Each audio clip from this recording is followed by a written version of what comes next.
Chapter 4: The Lawyer's Presence in the UAE. I think this is what love must be. Just think no more. It was the day I would go to Dubai, and I couldn't wait to be on my way. The night before that day, I packed some chocolates and some Romanian stuff to give to my friends in the UAE. I also took photos of them because I wanted to send them to the lawyer. However, I changed my mind about sending him pictures. Why should I send the photos telling him that I packed all of them for my friends in the UAE? Welcome to Dubai. I arrived in Dubai late at night.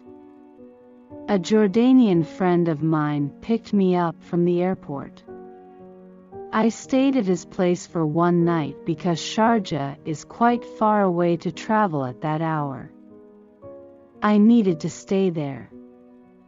He prepared Filipino foods for me, especially mango, my all-time favorite fruit. Early in the morning, he dropped me off in the center of Dubai, and I left my things to a Filipina friend of mine. Then I went to see Burj Khalifa and some touristic spots in the city. When night time came, I was in Sharjah already. But I found myself sending a photo of Mediken in Burj Khalifa to the lawyer.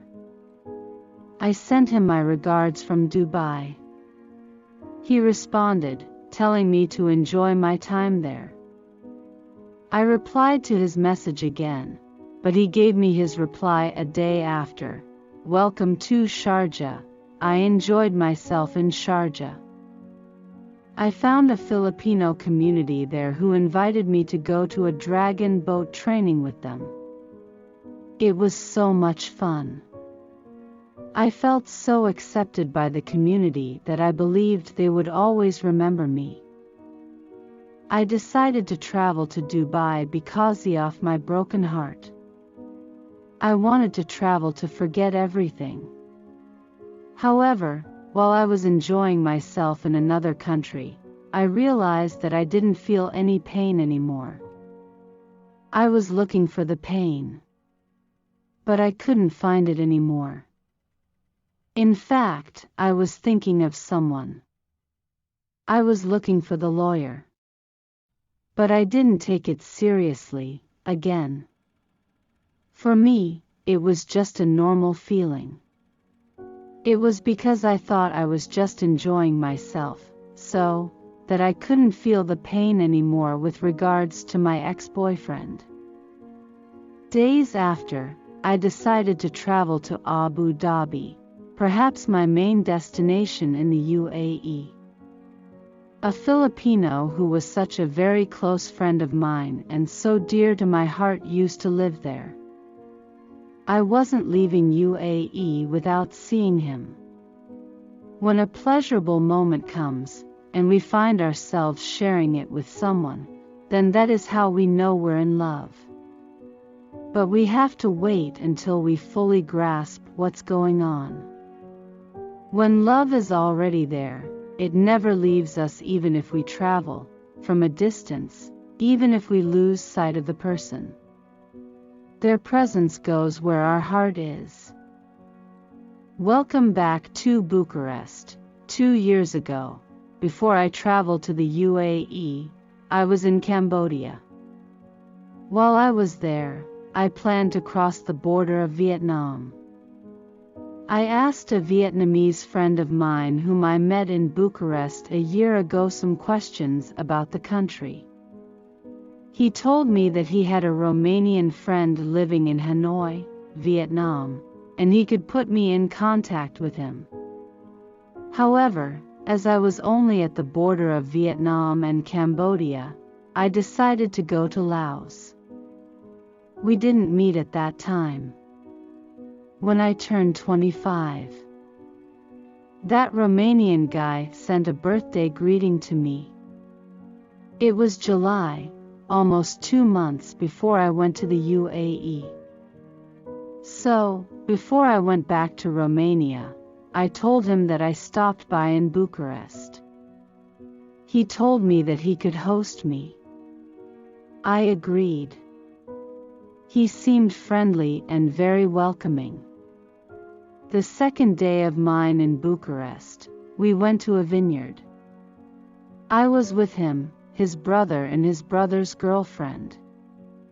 It was already night time when we were sitting close to each other. His brother and his girlfriend were in front of us. We looked at the stars and tried to name them scientifically as we could remember. There were moments when I stared at him, looking closely at him, and I could feel something different, something that made me connect with him. When we went back home, I laid down on his lap, and I felt warm. When we arrived at their place, I directly went to bed. He let me use his bedroom during my whole stay in Bucharest. He went inside to prepare some of his things as he would go camping the day after. I also had to go back to my town. We were teasing each other even after we went to sleep. We exchanged messages even if we were just a door away from each other. Then I thought to myself, I'm falling in love. There are moments when life brings another person for us to realize the love that we already have for someone that we fail to recognize. It was so strange why I couldn't figure it out that there was something already with the lawyer. And when I met the Romanian guy who used to live in Vietnam, I directly uttered the words, I'm in love, but not with what I felt about the lawyer. Morning came, and I was about to go back to my hometown already. While I was waiting for the BlaBlaCar driver to pick me up, I was crying. I cried because I was so happy. I was happy because I never really thought I could love again after so many months of being numb. And I would be happy knowing that there's always an end to what I believed would last forever.